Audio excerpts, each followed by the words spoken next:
When babies are born, it should be a happy time for the new family.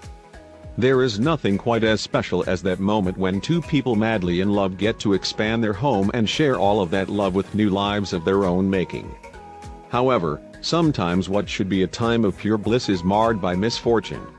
When a baby suffers an injury or experiences an illness, it can transform what should be a joyous time into one of fear and anxiety. The Reimer family experienced this firsthand when one of their twin boys suffered a terrible injury during a routine surgery. What took place after the accident, however, would change all of their lives forever.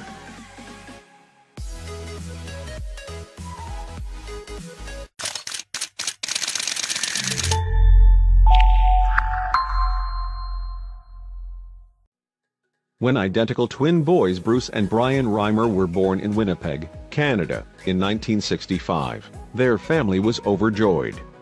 However, it wasn't long before everything changed.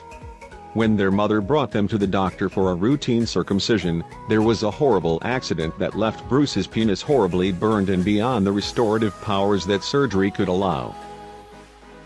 That's when Bruce's parents heard about how gender reassignment surgeries were being performed by Dr. John Money, and they thought that had found a solution to Bruce's problem. Rather than fix his penis, with the help of Dr. Money, they would simply raise Bruce as a girl.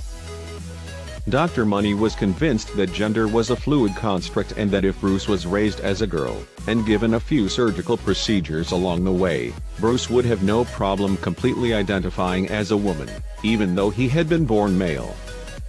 Bruce was just 17 months old when he underwent a full castration and female genital reconstructive surgery. The castration meant that Bruce would no longer produce testosterone. Dr. Money told his parents to start calling him Brenda, and to never let him know that he had been a boy. While becoming Brenda meant Bruce's identity would totally change, for Dr. Money it was no more than another science experiment for him to observe and report on. In his notes, he wrote, "The girl has several tomboy characteristics, plenty of physical energy, a high level of activity and rebellion. She is often the one leading in a group of girls and, despite everything, nobody else knows Brenda is the girl from the case the media is talking about. Her conduct is as normal as any other girl's, and she differs of the male conduct of her twin brother." By the time Brenda was 9 years old, Dr. Money considered her sex change procedure a success. However, when Brenda turned 13 and puberty began, things began to change, and not for the better. Most notably, she struggled in her relationships with other people. It wasn't difficult for anyone to see just how Brenda was struggling. Her mother said, "She was very masculine and I couldn't persuade her to do girly things." Brenda almost didn't have friends during her childhood. Everyone made fun of her and called her Cave Woman. Brenda became a loner. She picked fights with boys and isolated herself from spending time with the girls. Even Dr. Money, who claimed that the case was successful, knew that there were problems with the case. In fact, he had even said so in some of his earliest notes.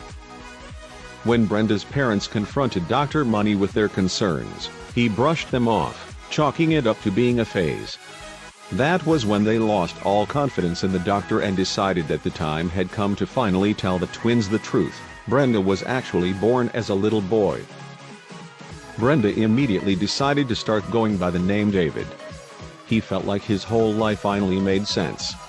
He started to undergo hormone therapy and, after a settlement was reached with the hospital who botched his circumcision, he was able to have a penis constructed.